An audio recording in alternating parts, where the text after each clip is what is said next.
Welcome back to Sunday Evening Devotions.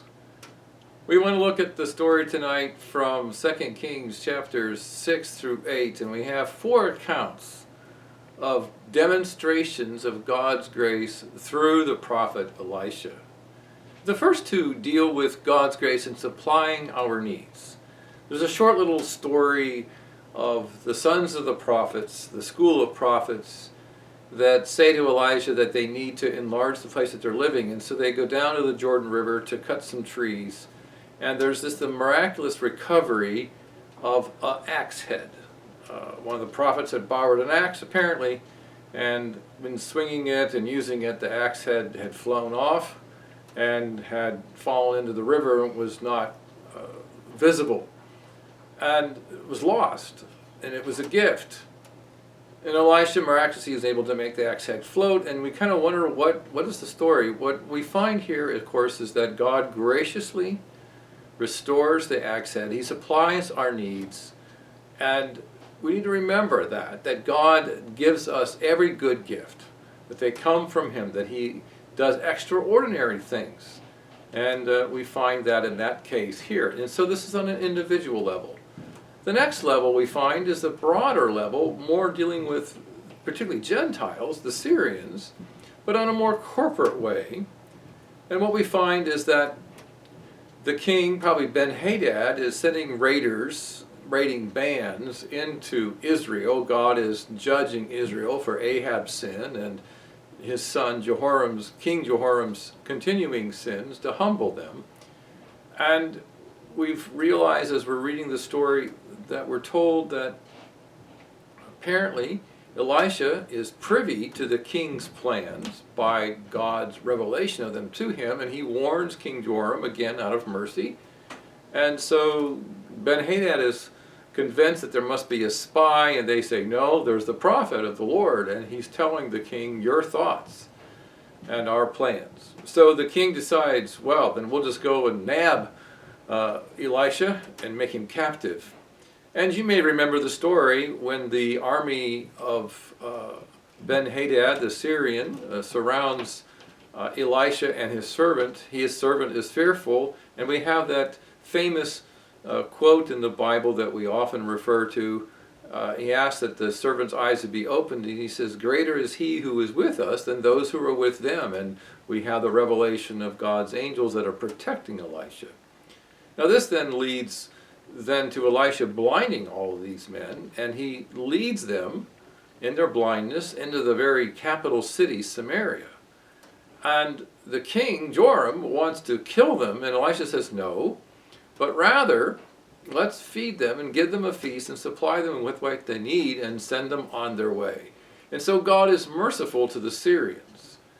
And we wonder perhaps why didn't God kill them? Because they weren't sent over to destruction. And here we find again an application in the Old Testament of the teaching of Jesus that we're to love our enemies, to do good to do good to those who persecute us. And so we see this principle of loving and caring for others. God's common grace, we may put it, but even this is particular grace, but it is on a grander scale. So not just meeting the particular need of one of God's people, but indeed, now in a corporate way, reaching out in love to those around us, even if they are persecuting us. And so God supplies the needs that we have graciously. We see these are His gifts.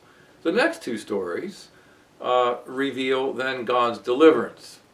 Ben-Hadad then, after this account, while he no longer sends raiding our bands into Israel, God is still stirring him up to judge and punish Israel.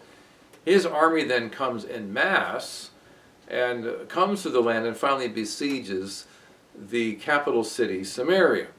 And the siege is difficult enough that humbles the king, and that the people are starving to death and in great straits. And so the king is mad at Elisha. Rather than humbling himself before the Lord, he's mad at Elisha for allowing this to happen. And his pride is deeply wounded as he sees the suffering of his people. We have then the particular story of the men of leprosy who are at the gates of Samaria. And they decide, listen, we're going to die of starvation. If we go to the Syrians and they kill us, what have we lost? And so they go to the camp and to turn themselves in, at least maybe perhaps to get something to eat. Well, what they find is that God's angels had come and had disturbed the Syrians. They had heard the noises that sounded like a marching army and the forces of an army coming to the aid of Israel, and they fled in terror and left the booty. They left what they had captured from other cities, the booty. They had left food. They had left everything and scattered it as they ran away. And these men were able to take some of these things. But then they felt guilty that they were holding out on the city that was in such dire straits. Now, prior to this, Elisha had told them that God would deliver them. But the people didn't believe Elisha. How could this happen? How could there be an abundance of food the very next day? Well, this is God's answer. Again, God's grace and his deliverance. And so he delivers the whole nation. Even though they don't deserve it in their own sin, they are dramatically delivered by God's intervention.